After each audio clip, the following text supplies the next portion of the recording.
In Darwin's time, the cell was thought to be pretty simple, a little blob of protoplasm, pretty much jelly.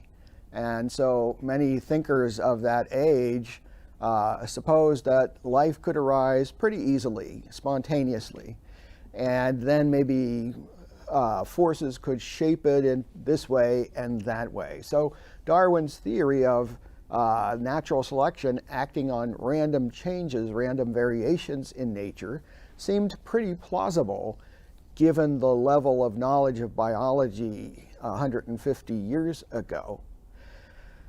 But biology has made a lot of progress since then, and we have uncovered the depths of life and can see inside the cell now. We can find out what it was like. It was a black box to Darwin and his contemporaries.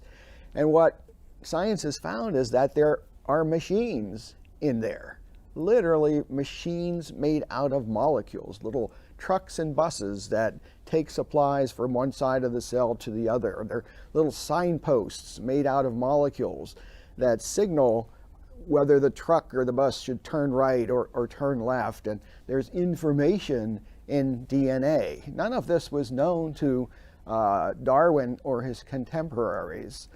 An interesting question is, what would Darwin think of all of this? Would he change his mind? Would he have refrained from proposing his theory in the first place? Well, that's interesting, and of course it's very speculative.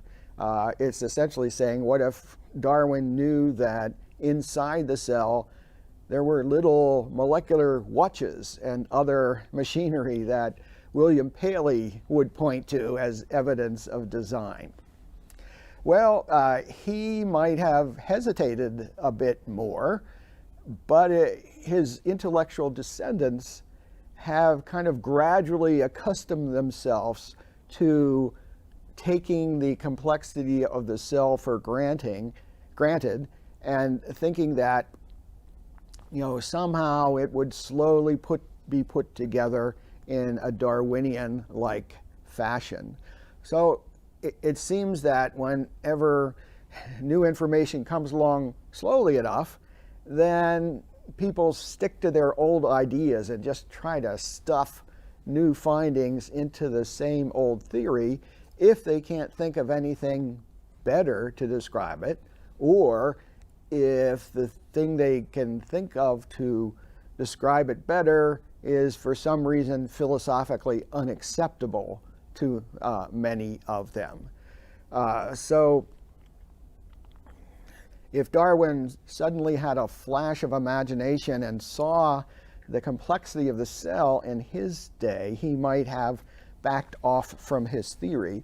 But in the modern age, his intellectual descendants have no trouble thinking that his theory still holds, but they do so without any real explanations for how Darwin's theory could make all of that sophisticated machinery. It's a lot of mental inertia. The scientific community has been thinking one way for a long time, and it's very reluctant to accept ideas that imply there's something beyond nature that has affected it.